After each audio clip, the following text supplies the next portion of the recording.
Hey guys, this is अभिषेक और ये video इस बारे में है कि क्या वो चीज़ें हैं जो कि मेरे नए आईफोन को पुराना और बोरिंग बना रही हैं। और ये वीडियो मैं इसलिए कर रहा हूँ क्योंकि आईफोन मैं इतने सालों से यूज़ कर रहा हूँ। मैंने सबसे पहला आईफोन लिया था जब आईफोन 3GS आया था और उसके बाद फिर मैंने आईफोन 4, आईफोन 5 यूज़ किया, 6 यूज़ किया और 6S मैंने नहीं यूज़ किया। और उसके बाद आईफोन 7 जो मैंने ख़रीद लिया है और इसे मैं यूज़ कर रहा हूँ तकरीबन 3 से 4 दिन से।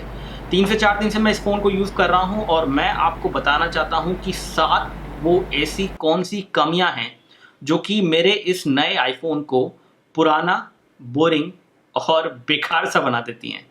और ये चीज़ें ऐसी नहीं हैं जो कि डील ब्रेकर है मेरे लिए। मुझे अभी भी आईफोन का जो iOS का एक्सपीरियंस है, जो स्मूथनेस है, वो अच्छी लगती है और उसी वजह से, उस OS के एक्सपीरियंस की वजह से मैं आईफोन अभी भी यूज़ कर रहा हूँ। लेकिन कुछ चीज़ें जो मैंने नए आईफोन 7 में एक्सपेक्ट की थी जो कि मुझे नहीं मिली हैं, उनके बारे में यहाँ पे मैं बताना चाहता हूँ। सबसे पहली बात तो डिज़ाइन और फॉर्म फैक्टर जो कि नए आईफोन 7 का है, जो कि आप देख सकते हैं अभी, ये बिल्कुल वैसा ही है डिज़ाइन जैसा हमें पहले देखने को मिला है। तो डिज़ाइन यहाँ पे सेम है, फॉर्म फैक्टर सेम है। हालांकि ये कोई बहुत बड़ा रीज़न नहीं है मेरे लिए, लेकिन यहाँ पे मैं कहूँगा कि एप्पल ने कुछ भी चेंज नहीं किया है। तो ये फ़ोन बिल्कुल वैसा ही फील होता है हाथ में जैसा आईफोन 6 या 6S फील होता है। तो यहाँ पे कोई भी फ़र्क नहीं है उस केस में कि आपको लगे कि आपके पास एक नया फ़ोन है, एक डिफरेंट फ़ोन है, लाइट लग रहा है फ़ोन, या फिर आपको फ़ोन स्लिम लगे। ऐसा कुछ भी महसूस जो है नहीं हो रहा है। एक और जो कमी है आईफोन 7 में वो ये है कि कैमरा फ़ोटोज़ जो मैंने ली हैं उससे मैं कुछ खास खुश नहीं हूँ। आईफोन 6 मैं यूज़ करता था, आईफोन 6 के कैमरा से अगर मैं कंपेयर करूँ तो यहाँ पे थोड़ी सी इम्प्रूवमेंट आईफोन 7 के कैमरा में आई है, खास तौर से लो लाइट फ़ोटोज़ में, और day light photos almost same ही हैं। इसी तरह से 6S के कैमरा से अगर मैं कंपेयर करूं आईफोन 7 को, जो कि मेरे पास है अभी, तो यहाँ पे बहुत ही माइनर इम्प्रूवमेंट है। और camera photos again 4:3 aspect ratio की हैं, 16:9 एस्पेक्ट रेशियो की नहीं है। और एक तरह से देखा जाए तो कैमरा में मुझे कुछ खास बदलाव नहीं दिखे हैं। ओवरऑल फ़ोटो की क्लैरिटी बिल्कुल वैसी ही है। तो जो मैं सोच रहा था कि कैमरा में बहुत अच्छा इंप्रूवमेंट मुझे देखने को मिलेगा, वैसा इंप्रूवमेंट आईफोन 7 के रियर कैमरा में मुझे नहीं मिला है। और फ्रंट कैमरा भी बस ठीक ठाक ही है, कुछ ज़्यादा खास नहीं है। अब बात करते हैं एक और प्रॉब्लम जो कि मैं फेस कर रहा हूँ इस फ़ोन के अंदर, वो ये है कि होम बटन का जो वाइब्रेशन है। अब यहाँ पे जो होम बटन है ये एक नया होम बटन है जो कि आईफोन 7 में आया है और इस होम बटन के अकॉर्डिंगली ये होम बटन दबता नहीं है अब, यानी कि आप इसे प्रेस नहीं कर सकते। ये एक प्रेशर सेंसिटिव होम बटन है, जिसका मतलब है कि आप इसके ऊपर पहले तो थंब रखिए, उसके बाद उसको प्रेस कीजिए और फिर आपको एक वाइब्रेशन, एक क्लिक साउंड आएगी। और ये क्लिक साउंड ऐसा नहीं है कि सिर्फ होम बटन की आ रही है। ये प्रॉब्लम यहाँ पे ये है कि जब मैं इस बटन को प्रेस करता हूँ तो पूरा फ़ोन नीचे से वाइब्रेट हो जाता है, क्लिक पूरा का पूरा फ़ोन हो जाता है। ऐसा लगता है कि मैं पूरा फ़ोन यहाँ से लेकर यहाँ तक पूरा का पूरे फ़ोन को क्लिक कर रहा हूँ। लेकिन एक फ़ोन जहाँ पे एक लोकलाइज बटन आपने दिया है, एप्पल को मैं कह रहा हूँ, यहाँ पे जो लोकलाइज बटन यहाँ पे दिया है, उस बटन को जब मैं दबाने की कोशिश करता हूँ तो पूरा फ़ोन दब रहा है। अब ये सब चीज़ें थोड़ी सी वियर्ड हैं। मैं शुरू में तो अभी यूज टू नहीं हो पा रहा हूँ इस चीज़ के साथ, क्योंकि मुझे बहुत ही वियर्ड लग रहा है। इसको बिल्कुल मैंने लो इंटेंसिटी पे रखा हुआ है और उसके बाद भी पूरा का पूरा नीचे का फ़ोन जो है वाइब्रेट होता है और बहुत ही अनोइंग एक्सपीरियंस है मेरे हिसाब से ये। एक और यहाँ पे प्रॉब्लम जो है वो ये है कि कीबोर्ड एक्सपीरियंस है, टाइपिंग बहुत फास्ट है आईफोन 7 पे। अगर आप आईफोन 7 का कीबोर्ड यूज़ करते हैं या फिर मैंने कोई भी एंड्रॉयड फ़ोन आज तक यूज़ किया है, सबसे ज़्यादा फास्ट टाइपिंग मैं आईफोन 7 या आईफोन 6 या 6 पे कर पाया हूँ। लेकिन प्रॉब्लम यह है कि जैसे ही मैंने हुआवे P9 से मूव किया आईफोन 7 पे, तो प्रॉब्लम यहाँ पे हो गई कि यहाँ पे स्क्रीन छोटी हो गई और कीबोर्ड भी छोटा हो गया, उसकी कीज भी छोटी हो गई। तो यहाँ पे एक ऐसा एक्सपीरियंस आ रहा है बिल्कुल शुरू में तो कि मैं टाइप करते हुए बहुत मुश्किल हो रही है, क्योंकि बहुत क्रैम्ड कीबोर्ड मिल रहा है, छोटा कीबोर्ड मिल रहा है। तो थंब के हिसाब से, फिंगर्स के हिसाब से थोड़ा डिफिकल्टी हो रही है शुरू में टाइपिंग करने में। तो कोई भी एक एंड्रॉयड यूज़र जो कि 5 इंच का डिस्प्ले वाला फ़ोन यूज़ करता है, अगर आप आईफोन 7 लेंगे तो आपको ये क्रैम्ड कीबोर्ड वाला एक्सपीरियंस जो है मिलेगा। अब मैंने तो तकरीबन 1 महीने Huawei P9 को यूज़ किया था और उसके बाद मैं आईफोन 7 पे वापस आया, तो यहाँ पे कीबोर्ड का एक्सपीरियंस मुझे अच्छा नहीं लग रहा है। और ये भी एक कमी है, हालांकि ये धीरे धीरे ठीक हो जाएगा। आई थिंक मैं यूज टू हो जाऊंगा इस कीबोर्ड के। लेकिन डेफिनेटली अब ऐसा लगता है मुझे कि आईफोन 7 या 6 या 6s सबका डिस्प्ले 4.7 इंच से ऊपर बढ़ के 5 इंच तो मिनिमम हो जाना चाहिए। और 5.5 इंच वाला आईफोन जो है, अगर आप उसकी बात करेंगे तो 5.5 इंच वाला जो आईफोन है वो इतना बड़ा है हाथ में कि वो एक हाथ से आप यूज ही नहीं कर सकते। तो ऐसे में एडिक्वेट साइज जो स्क्रीन का होता है वो है 5 इंच, जो कि स्टैंडर्ड है एंड्रॉइड के फोन्स में, और उसी तरह का स्टैंडर्ड यहाँ पे भी होना चाहिए। ये मैं एप्पल से कह रहा हूँ, अब वो सुने ना सुने उनकी मर्जी है। इसके बाद एक और चीज़ जो यहाँ पे डिसअपॉइंटिंग है अगेन, कि एप्पल ने जो भी इंप्रूवमेंट किए हो कैमरा में, लो लाइट वगैरह में ठीक है, कैमरा को बेहतर कर दिया है, ये मैं बिल्कुल मानता हूँ। लेकिन जो फ्रंट कैमरा है वो 7 मेगापिक्सल का तो हो गया, लेकिन अभी भी वो एक नैरो एंगल कैमरा है। तो अगर मैं फ्रंट कैमरा सेल्फीज लेता हूं तो सेल्फीज में ज़्यादा डेटा, ज़्यादा इंफॉर्मेशन, ज़्यादा एरिया जो है कवर होता है कोई एंड्रॉयड फ़ोन में, जैसे कि गूगल पिक्सल में या कोई और एंड्रॉयड फ़ोन में। एक रेगुलर एंड्रॉयड फ़ोन में आईफोन 7 से एक 10,000 रुपये के एंड्रॉयड फ़ोन में भी आईफोन 7 के फ्रंट कैमरा से ज़्यादा वाइड एरिया कवर हो जाता है, जो कि एक शर्म की बात है मेरे हिसाब से एप्पल के लिए। तो यहाँ पे फ्रंट कैमरा जो दिया है वो अगेन वाइड एंगल कैमरा नहीं है, और ये एक डेफिनेटली एक दुख की बात है। तो यहाँ पे मैं अपने दुखड़े बता रहा हूँ, आपको प्रॉब्लम बता रहा हूँ, जो कमियां मेरे को महसूस हुई हैं 7 में। अब एक और चीज़ है यहाँ पे 3D टच। जो 3D टच है वो एक ऐसी चीज़ है जिसमें आपको स्क्रीन पे थोड़ा प्रेशर लगाना पड़ता है और उसके बाद आप कोई नोटिफिकेशन को पॉपअप करके देख सकते हैं।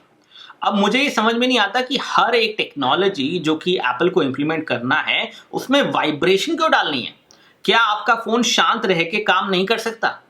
क्या आईफोन 7 में मैं टैप एंड होल्ड करके एक नोटिफिकेशन को पॉपअप नहीं कर सकता, उसका कंटेंट नहीं देख सकता? हल्का सा प्रेशर लग गया, वो प्रेशर लग गया तो 3D टच भाई साहब एक्टिवेट हो गई।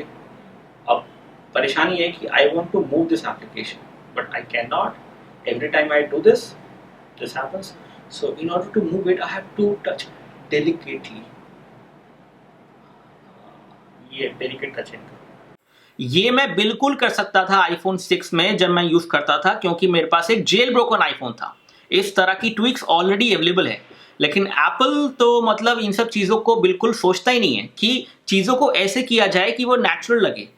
डिफरेंट बनने का मतलब ये नहीं है कि आप कोई भी एक टेक्नोलॉजी इसमें डाल दें और वो टेक्नोलॉजी बाद में परेशानी करे। अब 3D टच में अगर मुझे 3D टच चाहिए और वो बिना वाइब्रेशन के मुझे यूज करना है फोन पे, तो वो मैं कर ही नहीं सकता हूँ। 3D टच को मुझे डिसेबल करना पड़ेगा, तभी मैं उसे कर सकता हूँ।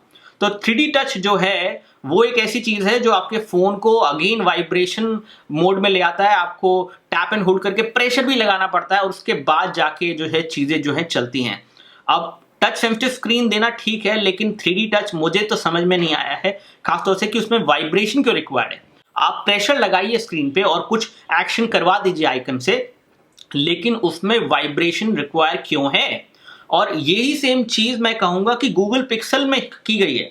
गूगल पिक्सल में अगर आप देखेंगे तो आइकन पे अगर आप हल्का सा प्रेशर लगाएंगे या उन्हें टैप एंड होल्ड करेंगे तो आपको एक्शन मिलेंगे, प्रेशर भी लगाने की जरूरत नहीं है। और ऐसी चीज़ आईफोन में डेफिनेटली की जा सकती है, लेकिन डिफरेंट करना है एप्पल को तो इस तरह की चीज़ें करनी है, चाहे वो नेचुरल हो या नहीं हो। अब जो लास्ट चीज़ है 7th रीज़न, क्योंकि यहाँ पे 7 रीज़न थे तो 6 तो मैंने आपको बता ही दिए हैं, और 7th रीज़न जो है वो है इसका टच बटन, यानी कि होम बटन। अब ये होम बटन जो है ये एक टच बटन आराम से हो सकता है। इस तरह की जेल ब्रेक ट्विक भी अवेलेबल है एप्पल के लिए, जिसमें मैंने आईफोन 6 के बटन को जो कि दबता था उसको एक टच बटन की तरह यूज़ किया है, क्योंकि यहाँ पे जो सेंसर है वो इस चीज़ को अलाउ करता है। अब ऐसे में ये बटन एक तो ये दबता नहीं है, ऊपर से अगर आपको इसमें कोई एक्शन चाहिए तो आपको इसे प्रेस करना ही पड़ेगा, प्रेशर लगाना ही पड़ेगा, जिससे आपकी फ़ोन की बैटरी पे भी फर्क पड़ेगा, क्योंकि हैप्टिक फीडबैक जो वाइब्रेशन मोटर है, जो चीज़ें आ रही हैं उससे, उसमें भी बैटरी खर्च हो रही है आपकी, और वो वियर्ड भी लगता है जब आप फ़ोन को यूज़ करते हैं। तो touch button has to be a touch button Apple, and I give you an example over there. For example, OnePlus 2 have a touch button, OnePlus 3 have a touch button, touch home button. If it is a button which does not depress, यानी कि उसे आप दबा नहीं सकते, तो let it be a touch button. Why are we applying pressure on a button which does not click? It does not make any sense. So anyways ये सब चीज़ें हैं जो मुझे आईफोन 7 के बारे में अच्छी नहीं लग रही हैं और जो कि मेरे नए आईफोन 7 को पुराना और बोरिंग बना रही हैं। और ये सब कहने के बाद भी मैं आपको कहना चाहूँगा कि एक जो चीज़ एप्पल ने बढ़िया की है वो है इसका ओएस एक्सपीरियंस। ओएस रिस्पॉन्सिव है, नए फीचर्स हैं, विजेट्स हैं, नोटिफिकेशन सॉर्ट आउट हो गया है, आइकन्स वगैरह और अच्छे से ऑर्गेनाइज कर पा रहे हैं। पूरा iOS 10 बहुत ही बढ़िया कर दिया गया है और ये चीज़ के लिए मैं थम्स अप देता हूँ एप्पल को। और यही चीज़ सबसे बढ़िया है क्योंकि ये जो एक्सपीरियंस है ये ऐसा नहीं है कि आज ऐसा एक्सपीरियंस है, अगले 1.5 साल 2 साल तक भी मैं इस फ़ोन को यूज़ करूँगा और इसमें iOS के नए नए वर्जन को अपग्रेड करता रहूँगा, तब भी मेरा एक्सपीरियंस ऐसा ही रहेगा। एंड्रॉयड की तरह स्लो नहीं हो जाएगा OS एक्सपीरियंस, जो कि एंड्रॉयड के फ़ोन्स में ज़्यादातर फ़ोन्स में होता है, सब में नहीं। तो आई होप ये वीडियो आपको पसंद आया होगा। ये एक रैंट वीडियो नहीं है, लेकिन ये बताने की कोशिश है कि क्या आपको आईफोन 7 पे अपग्रेड करना चाहिए। अगर आपके पास आईफोन 6 या 6s है, अगर 5 है तो फिर आपको डेफिनेटली कुछ नया मिलेगा यहाँ पे। लेकिन अगर आपके पास 6 या 6s है तो मेरे हिसाब से तो बिल्कुल अपग्रेड नहीं बनता है कि आप आईफोन 7 जाके लीजिए। चाहे कैमरा हो, अब कुछ लोग कहेंगे वाटरप्रूफ फीचर है इसमें।